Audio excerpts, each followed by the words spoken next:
Now, of course, whether you're driving in the downtown square or anywhere else, distractions can be a huge problem. That means playing with your cell phone, eating or drinking, ladies doing their makeup, listening to the music.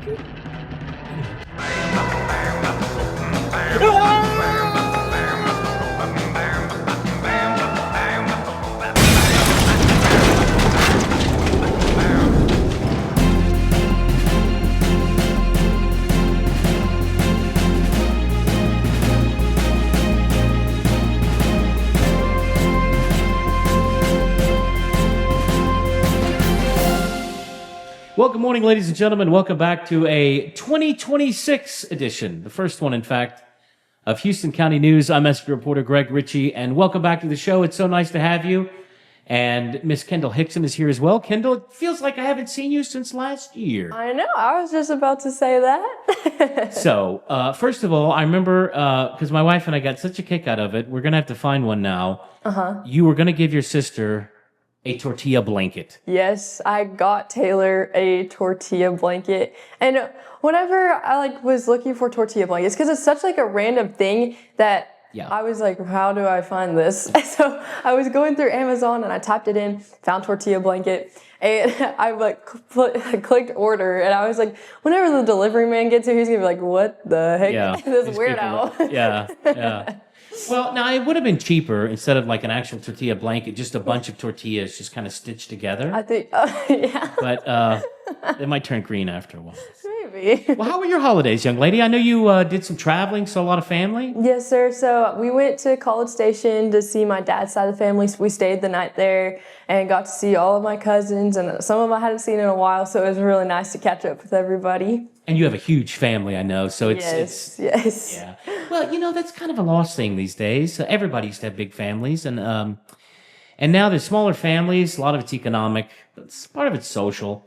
Yes. And also families nowadays tend to spread. Mm-hmm. Back in the day, you'd have 3 or 4 generations in one house. Yes, exactly. And man, I've got hundreds of cousins. I'd have to travel all 50 states probably to find them. And I know them all, and that's why I don't bother. Wow. No, I'm kidding. So we're back for a new year, and boy, I tell you what, I don't know if you heard the fireworks the other night, New Year's Eve, out where y'all live. Here in Crockett, where it's illegal, they were really loud. Oh, yes. And we're going to have a story on it in the next newspaper.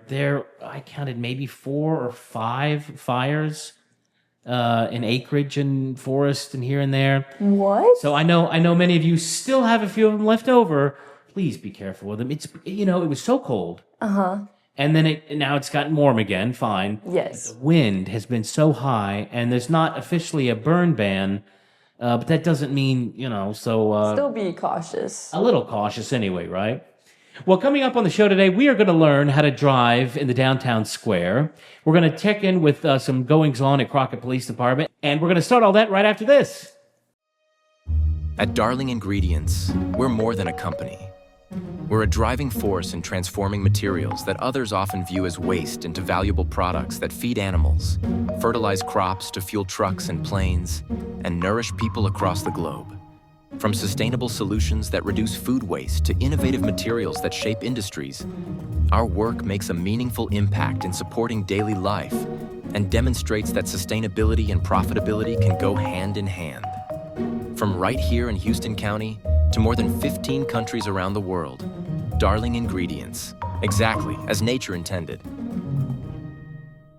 So, Kendall, I know it was only a couple months ago we talked about you getting your driver's license. Yes. And other than a few tourists, everybody, no. It's Oh, gosh. that first driver's license, and it may be different for boys and girls. I don't know. For me, it was just, I've arrived. Yes. Freedom. I know my sister was terrified. Really? My stepsister, terrified. It's and I said, but you have a license now. You go anywhere you want to go. No, that's okay. I'll just stay home. Can you Were give me they a ride? terrified of just driving or just didn't care? Well, we grew up in Houston, so obviously, Oh, yeah, that's a different story than Crockett. a little bit. Driving to Papa's house down in Lovelady is not quite as bad as Exactly. the 610 loop. But how has your driving experience been so far? Have you been more afraid or confident or? I guess for me is I've always been very cautious. I haven't, I guess what helps me the most, if I'm being real honest, is my mom and dad said, which is a really good policy, if I get pulled over, get a ticket, and this applies to all of my siblings, then we have to start paying for the bills when it comes for the cars. And I was like, well, I am not going to do that. So not just the ticket, you got to put gas in it and insurance. Yes, sir. Well, I will tell you, young lady, put that day off in your life as long as you can. Exactly. Because car insurance, and it's all gotten insane. Well, I'll tell you, one of the main things people talk about around here is driving in the Crockett Loop. So we've got a few issues going on. There's always plenty of tourists coming around doing 90 miles an hour the wrong way. Yes. That's always fun. You got people that don't watch out for pedestrians. And the pedestrian crosswalks recently, we're going to show you in this video we've made, have actually changed a little bit. You used to kind of go like this, and now you just go like that to make it a little safer.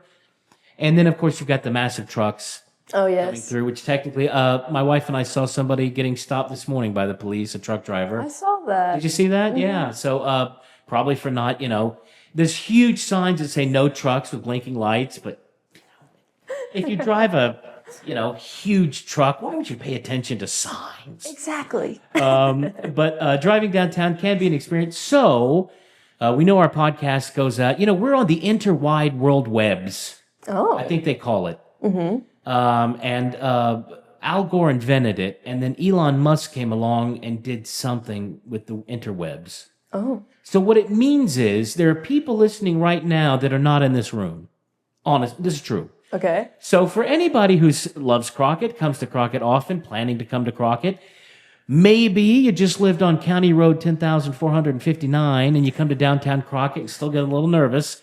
Ladies and gentlemen, once and for all, here is the right way to drive in the Crockett Downtown Square. Here you go.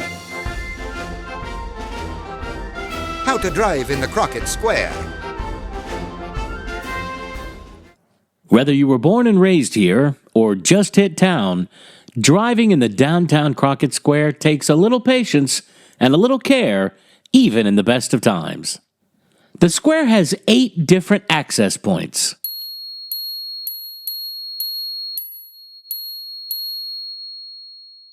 Most will let you both enter and leave the square, but not all. There are 2 lanes through the square, the inner track and the outer track. The inner track is for turning left, and the outer track is for going straight or to make a right. You should use your blinker when changing lanes like anywhere else. The inner track usually has the right of way, since people entering from the outer track are coming from stop signs. Either way, be careful about abruptly stopping in either lane, as other than parking, the people in the square are generally going somewhere. If you are going to park, be sure and use your signal so people will know you're about to slow down and stop. When leaving a parking place, make sure and check both lanes of traffic are clear.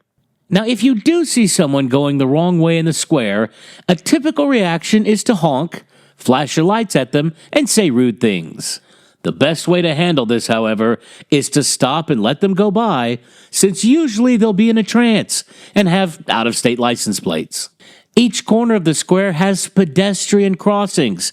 Make sure and check both ways before proceeding. Some people will try and run across the square outside of those crossings, like it's some game of Frogger, but again, honking and yelling at them seems to do no good at all.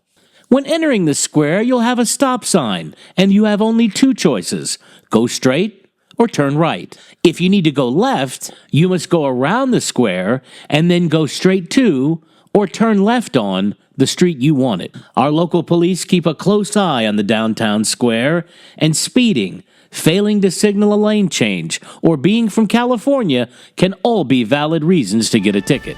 With a little patience and a little care, you too can drive and survive the downtown Crockett Square.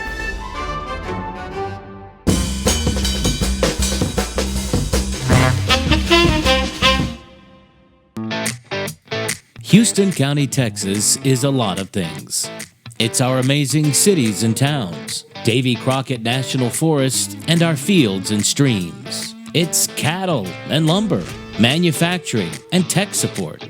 It's national brands and mom and pops. it's our churches, and it's our schools. For many of us, Houston County is home. Come visit us and see for yourself what makes this place special. Houston County, first in Texas history, first in our heart. Well, folks, thanks for joining us here on the podcast. And joining us this morning is Assistant Chief of Crockett Police, Mr. Alfredo Fajardo. Chief, good to see you. Good morning. How are you, sir? Well, first of all, holidays. How were your holidays? Did you get any time off with the fam? I got some time off. It was nice. You know, my daughter just turned 1, so this was the first Christmas with her where she kind of understands a little bit more what's going on. So we had fun opening gifts. Right. Unfortunately, her and my wife were both sick with the crud, so we didn't get to do as much as we usually do. But it was still nice. It was still a good Christmas. Well, that touched on us as well. I think it's 80 one day and 30 the next day that kind of does it. Now. We have talked 3 years ago now about the police drone program. Yes, sir. And you gave me when y'all first got it in and it was training and everything. And then last year at Latexo High School, you were kind enough to bring it out and show it to our robotics class. So tell us the capabilities of this drone, because this thing's pretty awesome. Yeah, well, we have 3 of them. We have 3 drones there at the police department. I know one's got night vision. One you can talk to people and say, get out of the shed or... Yeah, so the largest one, it's a DJI. They're actually all 3 DJIs. It has the spotlight. It has a microphone you can speak through. It has thermal capabilities, which means that it can detect heat, which is very, very useful, especially at night. Or in the woods. Or in the woods. See that heat signature, right? That's correct. That's correct. And it can fly in the weather. So it has a lot of capabilities. We're very fortunate to have that here at the police department. And then the second one, when I say the second one, the next one after that is kind of the little brother to that one. It has also thermal capabilities. It has some pretty, it's a lot quieter than the bigger one. So if you need to be quieter, that one's pretty nice. It just can't fly in the weather. Right. But like I said, it also has some pretty good capabilities.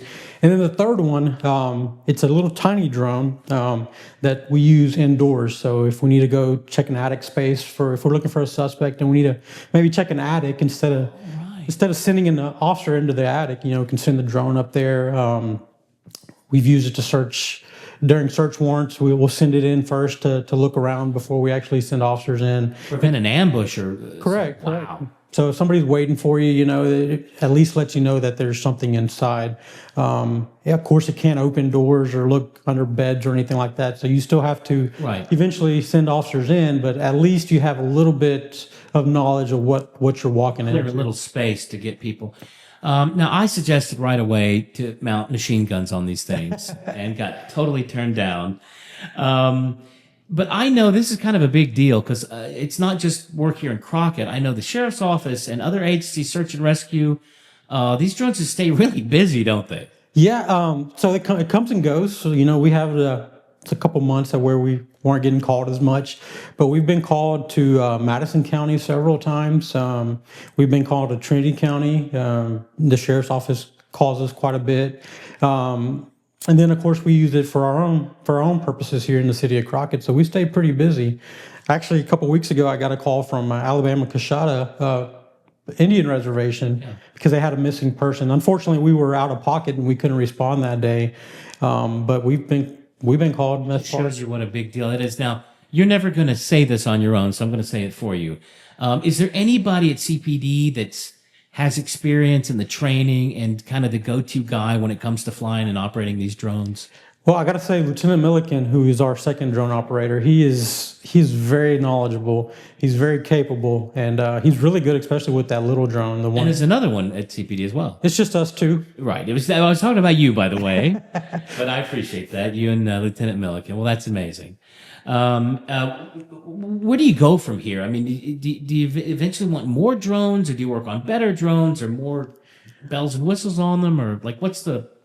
Well, love to have some more pilots, and not because I don't enjoy flying, but I stay pretty busy, and sometimes getting called out for a couple hours can set me back on other stuff, and I'd like to have some more pilots. I say unfortunately, I think it's it's a good thing, but the course itself is pretty difficult. The test is pretty difficult. So not just anybody can go out and get their, their drone pilot license.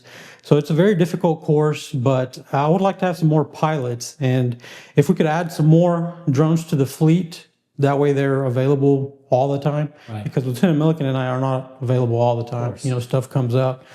Well, even when people buy just a little drone for their house, they don't realize they have to get a federal aviation, license and stuff. It's kind of a big deal to have a drone, especially one doing the kind of stuff y'all are talking about. Yeah, there's a lot of restrictions, even like you said, for the recreational user. So I believe if you're over 13 years of age and you fly a drone that's over, I believe, half a pound, you're technically supposed to register that drone, and then even recreational users are supposed to go online and take a little easy 10-question test and That's right. and have their certification. That's right. When I used to fly mine, I had my little card, and then I stopped flying it, and it just sits in a box now. Now, last question. We're doing a little segment this week on how to drive in Crockett's Downtown Square. One of your officers just pulled over a big truck. I don't know why, but it could have been not. So we've got big trucks. We've got tourists driving 90 miles an hour the wrong way. The pedestrian crosswalks have changed, which is an improvement, but some people still don't look for pedestrians as they're coming through. So I have a couple little questions, but one is, what is the biggest problem that for law enforcement y'all have with people in and out of that square? I would say, besides the 18-wheelers, which we all know are a huge problem. Sure.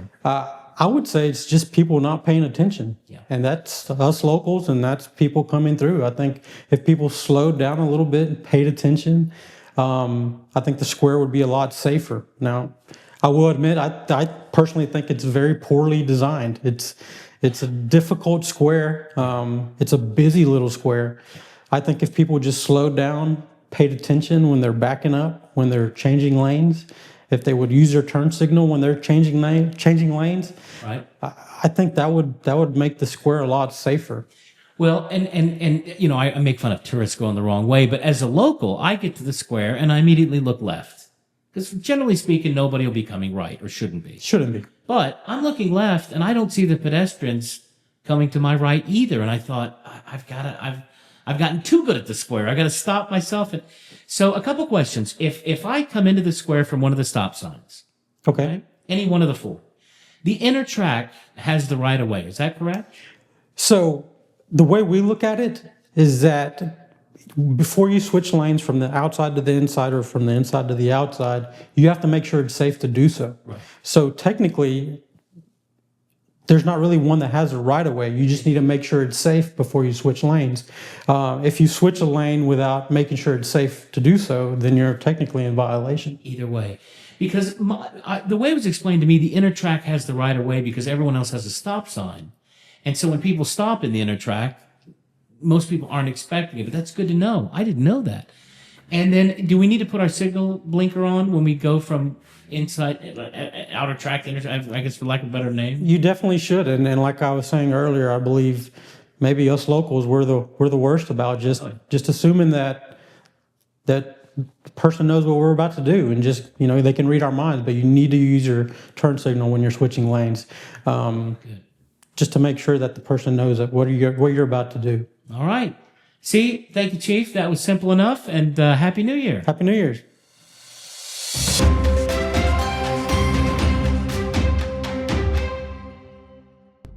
Now, as we found out in some outtakes I want to show you, there are a lot of things in the square that maybe you don't even expect, but you should always be on the lookout for.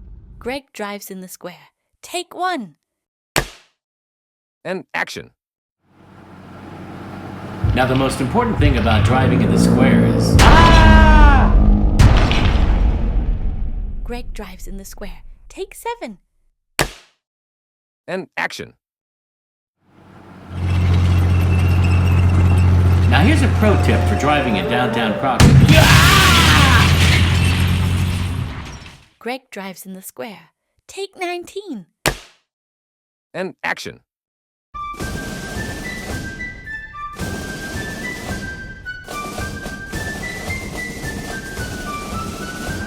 Now, before you even approach the square, make sure and pay attention. Well, folks, before we let you go, Kendall, before the new year, now, I knew about resolutions, obviously, but you said a new thing now is you choose a word. Yes. And that word is like what you want to live up to, or like your reference. If your word is, I'm going to be a peacemaker next year, before you hit somebody with a spatula, you think, I better leave it. So if you don't mind, and I have not chosen one, but I've told everybody that I know about this, because I never heard that before, actually. I thought that's pretty cool. Can we know what your word of the year is? Yes, so I've been thinking about it on and off because there's so many words, as you know. And I have chosen, like the last year's my word was peacemaker. And I always thought that was an interesting one because there's a lot of different meanings to being a peacemaker. So I want to do that one again for this year. So what I do is throughout the year, that's like my word. So I'll go out, and whenever there's an argument or there's this or that, I want to be the peacemaker. I want everything to just come to an end and everything be resolved and fine. And so to me, when I hear peacemaker, it makes me feel like joy and light, and it makes me feel good inside. So I want to have something that's uplifting and bright in the world. Oh, that's wonderful. What a great way to live, because it keeps you out of conflicts. Yes, because you're too busy trying to... I can't choose that word because I know me too well. And I know that if I come across a conflict and I think, how can I make peace? If I bash both their skulls together hard enough, Oh my gosh. I would be like a cult peacemaker. I'd be a terrible peacemaker. I've still got to come up with a word, but that's a great one. That's a good one. Thank you. And thanks for coming, and I guess we'll see everybody next week. Yes, thank y'all so much for watching this week's podcast. Please tune in for next Sundays, and we hope that y'all have a great week. Thank y'all for watching.